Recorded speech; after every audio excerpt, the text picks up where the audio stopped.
সবাইকে সংবাদ এক নজরে স্বাগত। সঙ্গে আছি আমি তাজরিন নাহার মুক্তি। ত্রয়োদশ জাতীয় নির্বাচনের রেশ কাটতে না কাটতেই নতুন সরকার গঠনের প্রস্তুতি চলছে। মঙ্গলবার অনুষ্ঠিত হতে পারে নবনির্বাচিত সংসদ সদস্য এবং নতুন মন্ত্রিসভার সদস্যদের শপথ অনুষ্ঠান। শনিবার রাতে জাতীয় সংসদ সচিবালয়ের সূত্রে এ তথ্য জানা গেছে। এর আগে শুক্রবার রাতে নবনির্বাচিত সংসদ সদস্যদের গেজেট প্রকাশ করেছে ইসি। আজ সন্ধ্যায় জামাতে ইসলামী আমির শফিকুর রহমান এবং এনসিপির আহ্বায়ক নাহিদ ইসলামের বাসায় যাচ্ছেন বিএনপি চেয়ারম্যান তারেক রহমান।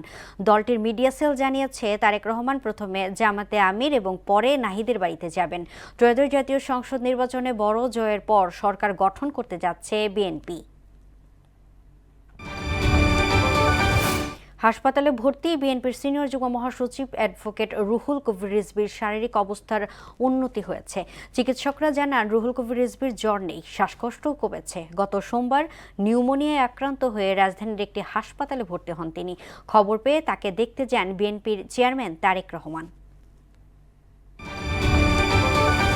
জুলাই গণ অভ্যুত্থানে রাজধানীর রামপুরায় ভবনের কার্নিশে ঝুলে থাকা ব্যক্তিকে গুলি এবং দুজনকে হত্যা মামলার রায় ঘোষণার দিন ধার্য হবে আজ। আন্তর্জাতিক অপরাধ ট্রাইব্যুনাল 1-এর চেয়ারম্যান বিচারপতি গোলাম মর্তুজা মজুমদারের নেতৃত্বাধীন ট্রাইব্যুনালে এ মামলার আদেশের দিন ধার্য হবে।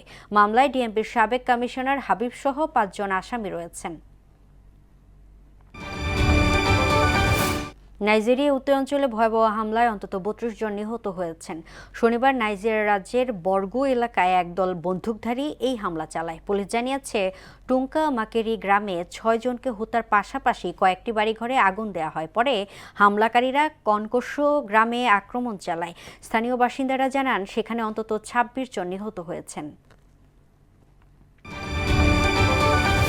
টি-20 বিশ্বকাপে ভারত পাকিস্তান মহরণ আজ। কলম্বোর প্রেমাদাসের স্টেডিয়ামে সন্ধ্যা 7:30টায় মুখোমুখি হচ্ছে চিরপ্রতিদ্বন্দ্বী দুই দল। আন্তর্জাতিক টি-20তে 16 দেখায় 13 জয় নিয়ে এগিয়ে ভারত। অন্যদিকে পাকিস্তানের জয় 3টিতে। টি-20 বিশ্বকাপে 8 বারের লড়াইয়ে ভারতের 6-1 ব্যবধানে এগিয়ে আর একটি ম্যাচ হয়েছে পরিত্যক্ত। এ ছিল সংবাদ এক নজরে। সবশেষ খবর সবার আগে জানতে মোহনার সাথেই থাকুন। এতক্ষণ সঙ্গে থাকার জন্য ধন্যবাদ সবাইকে।